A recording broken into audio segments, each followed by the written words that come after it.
What's up, Tech Gang? Stefan here from TechRight. Today I'm going to be talking about everything that's right with the Samsung Galaxy A21. Stay tuned.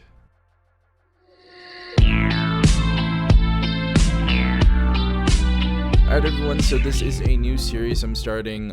Pretty much going to be doing this for every other phone that I have. I'm going to be telling you everything that I like about the Galaxy A21 and why you should purchase it. I also have a video that shows you everything I hate about the phone, and I'm going to go ahead and put that in the description and in the comment section down below so you guys can go ahead and take some information from that, take some information from this video, and pretty much decide if you guys want to go ahead and pick up this phone. Alright everyone, so the first thing that is right about this phone is we actually have Android 10.0 and we're on the latest software running UI 2.1. So we have the latest software on this device, therefore it's going to run pretty smoothly with every application that you throw at it. So great to see that we have the latest software out of the box on the Samsung Galaxy A21. Now the next thing that is right about this phone is it does have a 6.5-inch screen, so you do have that huge screen. So you're definitely going to enjoy watching movies and videos as well as going through social media on this device. The other thing about this device is it's only 720p, and we'll talk about that in another video.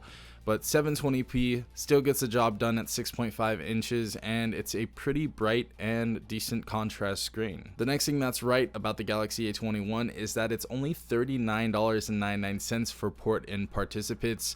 Obviously, this isn't good for everybody. If you guys are with another carrier such as Boost Mobile, Cricket Wireless, you guys can actually transfer your number to Metro by T-Mobile, and you can get this phone for $39.99. Now, the next thing that is right about this phone definitely has to be that we have a 4-camera setup on a budget phone, and this also includes live focus mode or portrait mode, whatever you want to call it. So that's really nice that they include that in there. This 4-camera setup actually starts off with a 16 megapixel f1.8 aperture camera, and this is also going to be our wide camera. Our second camera is going to be 8 megapixels with an f2.2 aperture, and that's going to be our ultra wide camera. Our third camera is going to be a 2 megapixel with an f2.4 aperture, and that's going to be our macro camera. And our fourth camera is going to be 2 megapixels with an f2.4 as well. That is going to be our depth camera. So it's great to see we have all that tech inside of this device as far as the cameras goes. Now, the next thing that is right about this device is this does have NFC. So that's always great to see we have NFC compatibility on this device.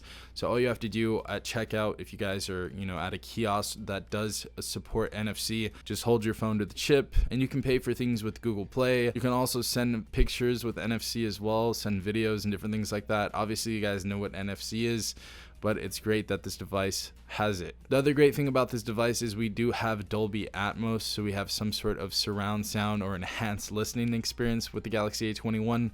So great to see Dolby Atmos. It's really never steered me wrong. If you guys pop in a decent pair of earbuds inside this device, you guys are going to have a pretty great listening and captivating experience. Now, another great thing about this phone is we actually do have a fingerprint sensor and we have face unlock. So we have the option to choose between both of those. And thank you, Samsung, for listening to that, because I feel like tons and tons of people missed the fingerprint sensor.